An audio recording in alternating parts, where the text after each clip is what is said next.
Welcome to the Common. I think of it as my common, but of course it is yours too. We all own the common.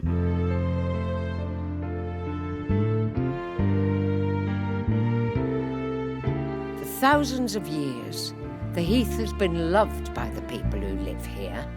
They borrowed the land and tried to leave it for their children.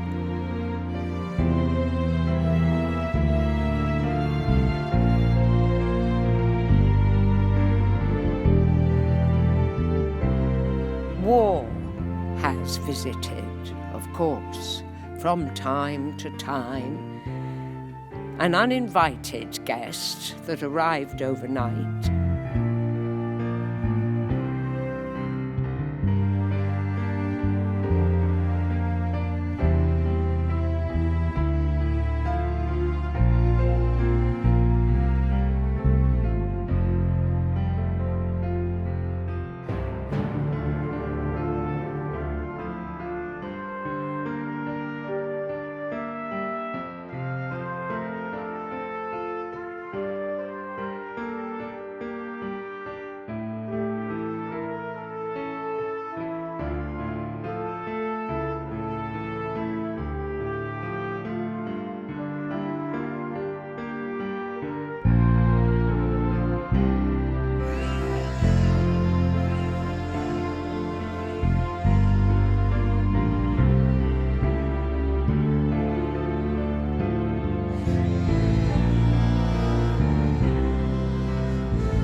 But peace has lasted in the end.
This is where I played as a girl.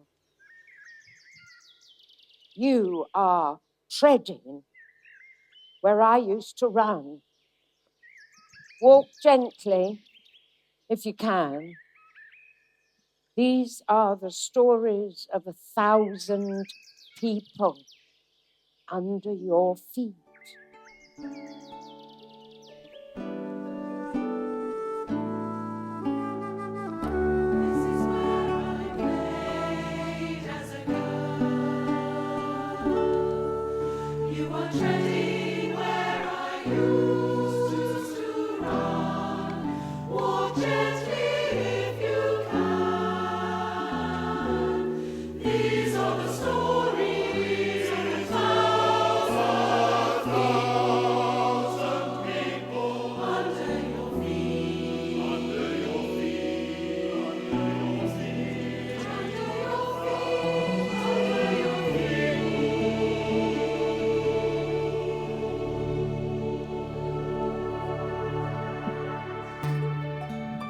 My common did not belong to a war.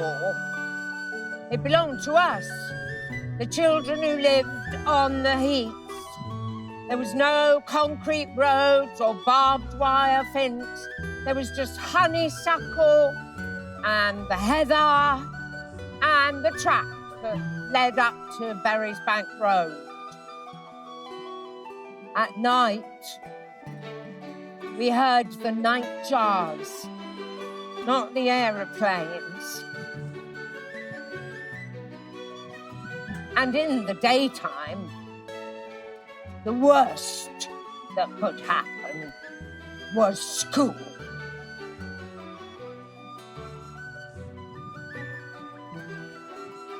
I did not long for academic success because at 8 years old, I had a single dream: to be a flower fairy. I wanted to live among the flowers on the common, where I would dance and sing and never have to have a bath.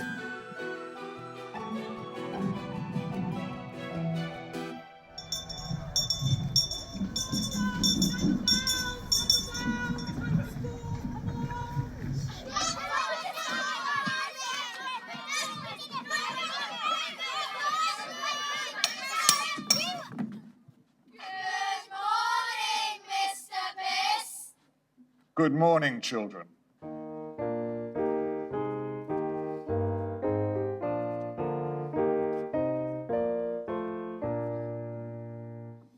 There is a green hill far away, without a city wall, where our dear Lord was crucified, who died to save us all. Oh, dearly, dearly has he loved, and we must love him too, and trust in his redeeming blood, and try his work to do. Sometimes in my dreams I see my childhood self, and I long with all my heart to be that child again, to believe in fairies one more time, to know that there must be a happy ending. Sometimes in my dreams I see my childhood self, and I long with all my heart to be that child again.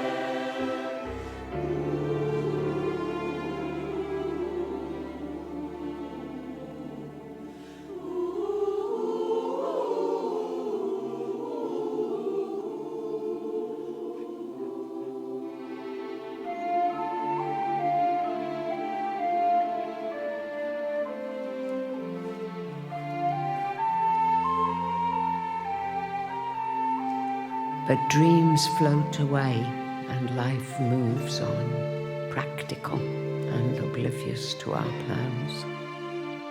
Our classroom days passed quickly. We mastered algebra and memorized a map of Europe that would soon be changed altogether. We learnt about the struggles of kings and queens, and it seemed a very, very long time ago. Who can remember in which year the Civil War started? 1642, sir. Yes. And the First Battle of Newbury. Perkins. 1643? Good. Can you imagine them trailing across the common, exhausted, hungry, frightened? Maybe their heads would be taken off by a cannon shot in the very next second. War is always around the corner, even when we do not see it.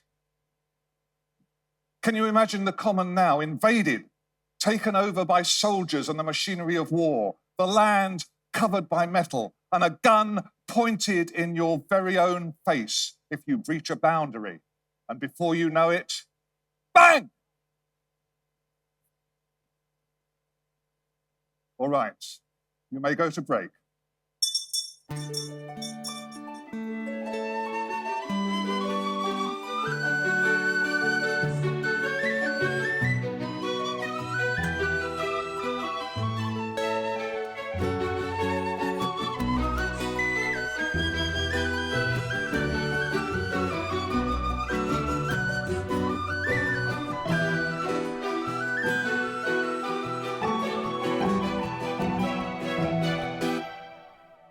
We were taught to think about what we could do with our lives.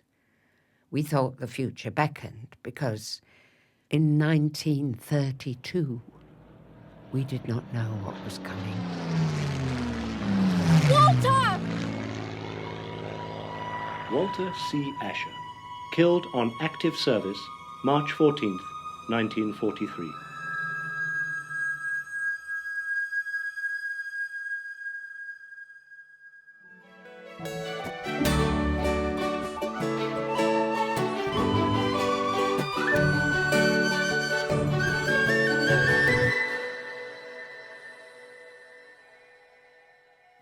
Maureen Alice Reed, killed in the bombing of the Senior Council School, Newbury, 10th of February, 1943.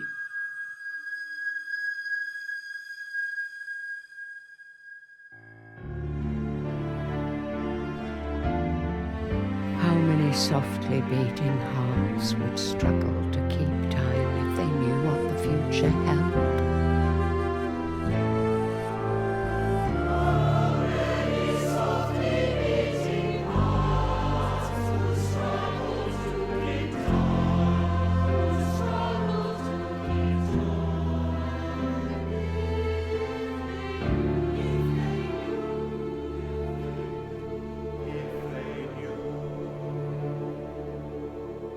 But such courage was not required of us. We breathed the air, we listened to the birds, and the only adventure was the weekly bus ride to Newbury Market, a tiny, happy parish life.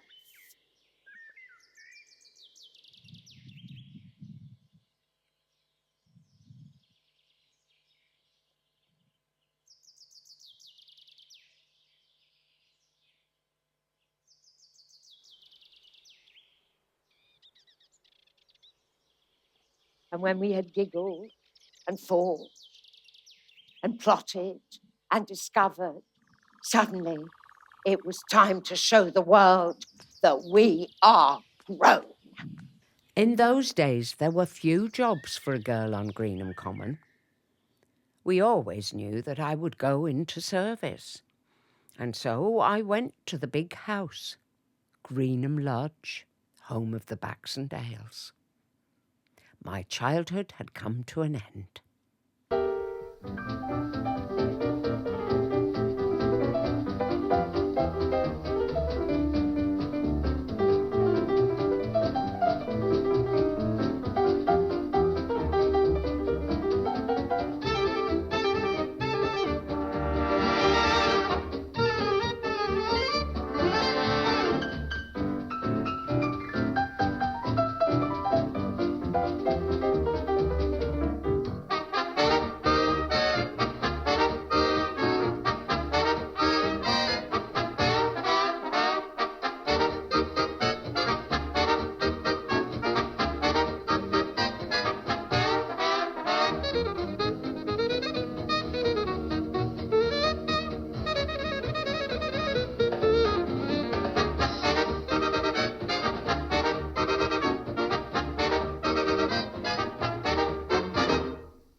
This is London.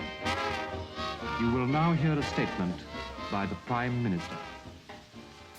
I have to tell you now that this country is at war with Germany.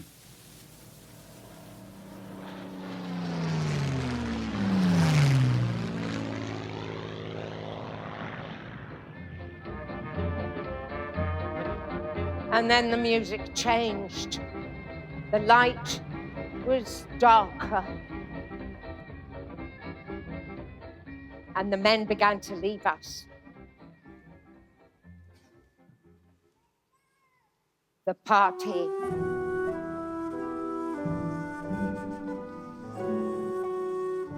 came to an end in Greenham Lodge.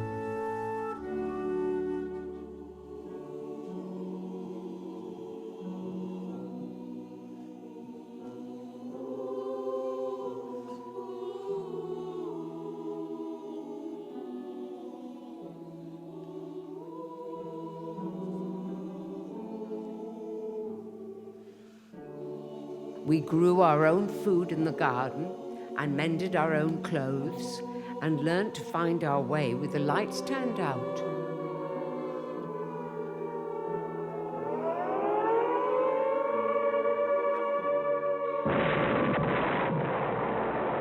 Trucks began to arrive in Thatcham and children got off them by St Mary's Church. For the second time in this war, and to another 120,000 of them, comes the great adventure. So it's goodbye to the cities and danger areas. Labelled and loaded, and not forgetting their gas masks, the children are loaded onto the special trains. And they're not worrying, they're off on a holiday. These mass movements of our children are the greatest tribute in the world to the British way of life.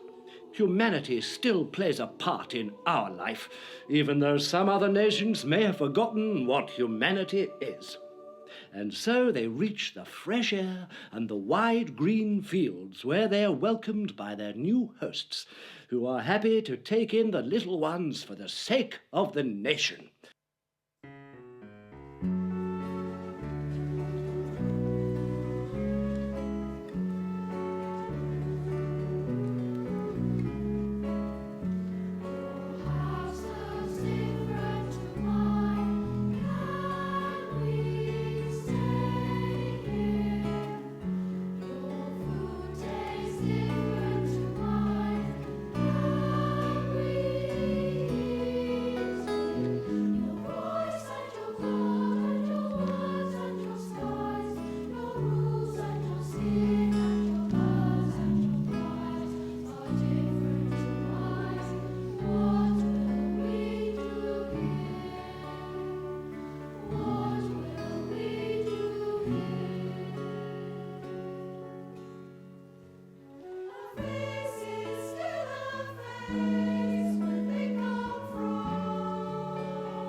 These Londoners will soon learn not to be afraid of the cows.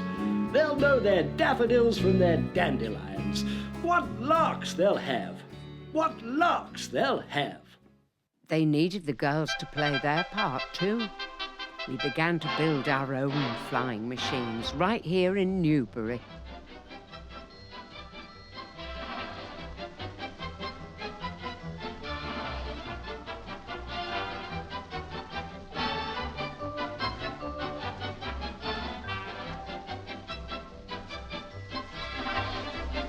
And then, one day, the Americans came.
They brought glamour and chewing gum and music and unexpectedly love.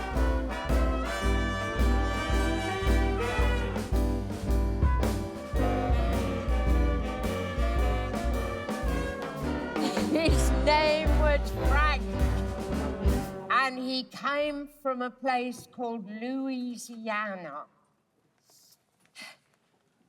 He said that he had a rendezvous with destiny. I had no idea what that meant. I just loved that he never stopped smiling. 1, 2, 3, 4.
airmen of the Allied Expeditionary Force. You are about to embark upon the great crusade toward which we have striven these many months. The eyes of the world are upon you. The hopes and prayers of liberty-loving people everywhere march with you. In company with our brave allies and brothers in arms on other fronts, you will bring about the destruction of the German war machine, the elimination of Nazi tyranny over the oppressed peoples of Europe, and security for ourselves in a free world. Your task will not be an easy one. Your enemy is well-trained, well-equipped, and battle-hardened. He will fight savagely. But this is the year 1944. Much has happened since the Nazi triumphs of 1940-41. The United Nations have inflicted upon the Germans great defeats in open battle, man to man. Our air offensive has seriously reduced their strength in the air and their capacity to wage war on the ground.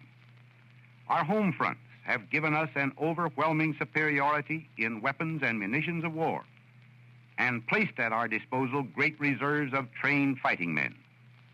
The tide has turned. The free men of the world are marching together to victory. I have full confidence in your courage, devotion to duty, and skill in battle. We will accept nothing less than full victory. Good luck, and let us all beseech the blessing of Almighty God upon this great and noble undertaking. We had barely said hello, let alone goodbye. He did not meet his son. I had not learnt the rhythm of his sleeping breaths or understood exactly how he takes his tea. There was a rose, a dance, a war, and he was gone.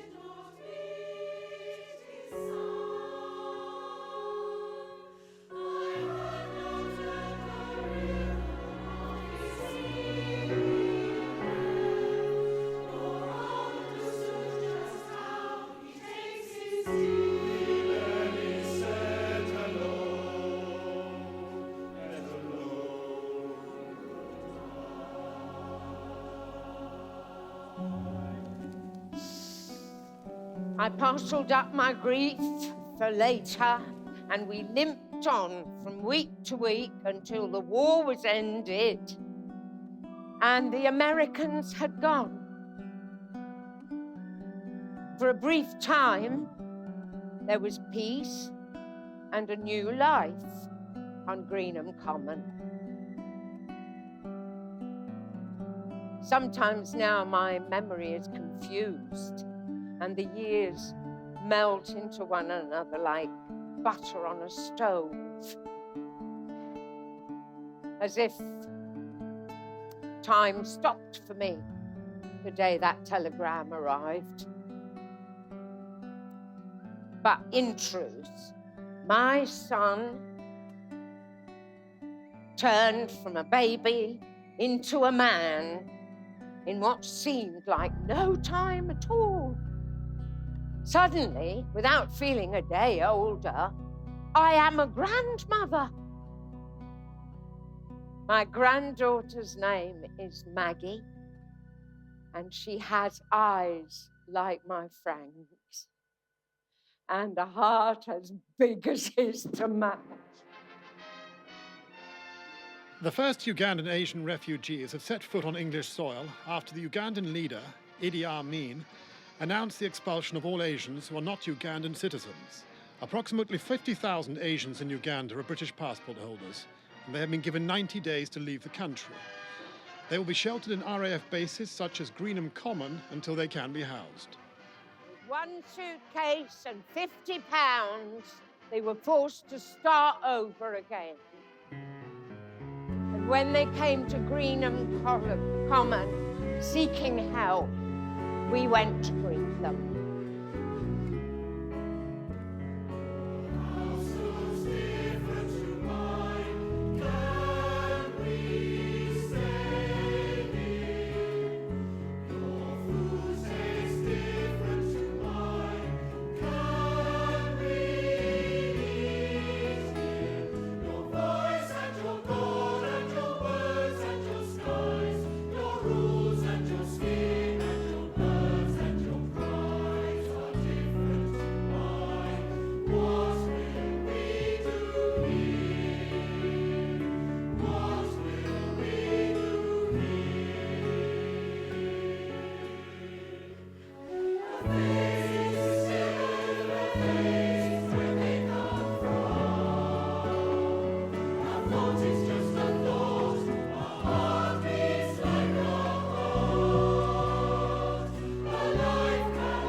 France. The Common had no planes, no war, only families in need of help, with the most intoxicating cooking we had ever tasted. The Soviet Union is an evil empire. The main news focus tonight. of evil The Prime in Minister, modern Margaret world. Thatcher, has said that having nuclear weapons makes peace more secure. An air attack is expected. The sirens will sound for rising and falling heat.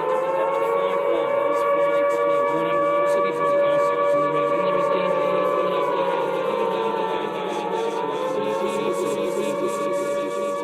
Suddenly, we are a divided people. A civil war of opinion descends on Greenham, and neighbour disagrees with neighbour. The weapons arrive, and they take away the common ground.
Clock is a symbol showing us how close we are to global annihilation. Midnight spells the end of the world. Since 1947, scientists have moved the minute hand back and forth to and from the final hour. At first, it was set at 7 minutes to midnight. Right now, that is down to 3.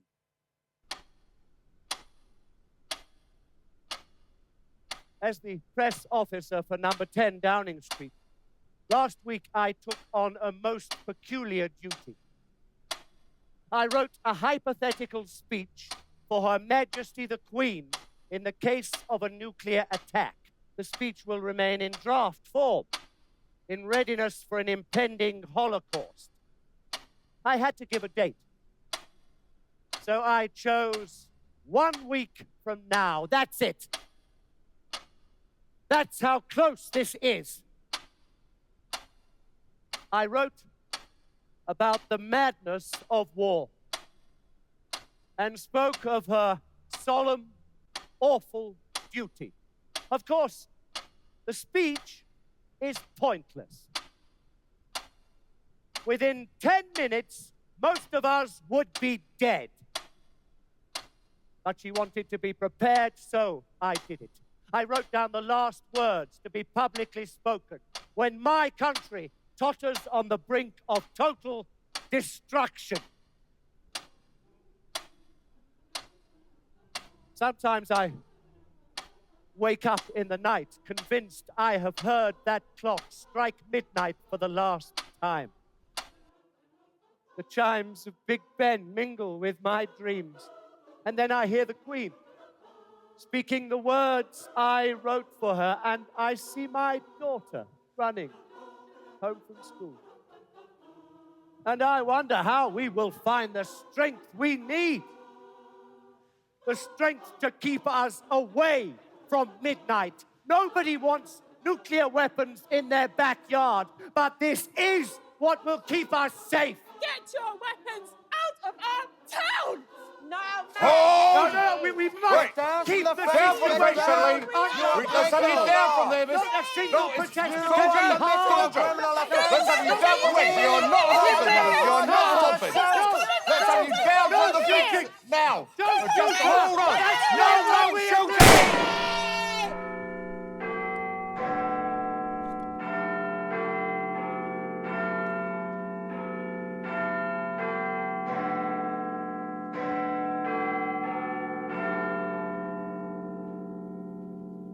The madness of war is once more spreading through the world, and our brave country must again prepare itself to survive against great odds. Not for a single moment did I imagine that this solemn and awful duty would one day fall to me.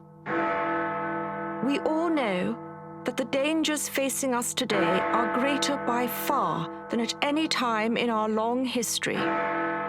The enemy is the deadly power of abused technology. My message to you, therefore, is simple. Help those who cannot help themselves. Give comfort to the lonely and the homeless, and let your family become the focus of hope and life to those who need it. May God bless you all.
Heroes have been here and buried their hearts.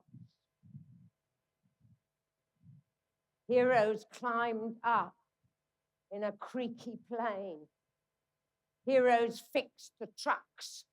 Heroes cleaned the rooms, made the tea, danced, and said goodbye.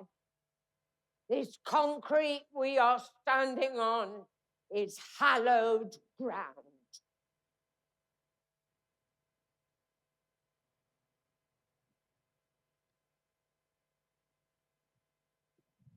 So, what if this was not the end?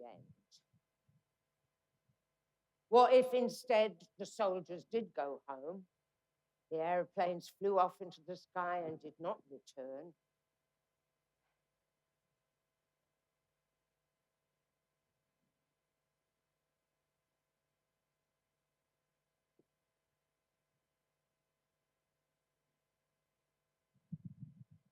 The bulldozers smashed into the concrete runways and broke them into chunks like chocolate and gave them to people making a bypass the other side of town. The cinema, the hot dog stand, the baseball pitch were left alone to gracefully retire. And then, in the end, the gorse will come back and the cows will graze once more upon the grass. And in the distance, just before the sun goes down, a man and woman will walk together for no reason except that they have a dog and he likes to be walked.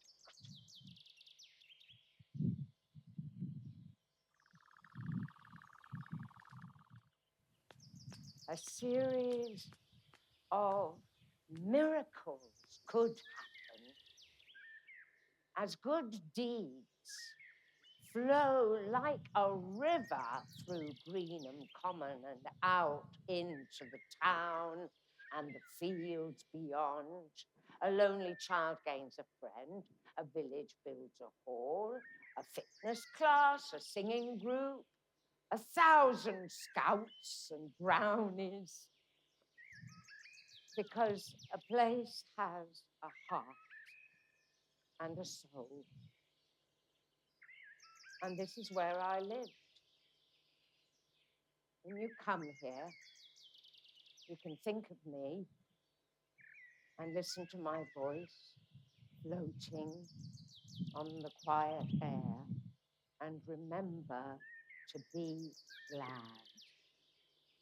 because we had war. But now we have peace.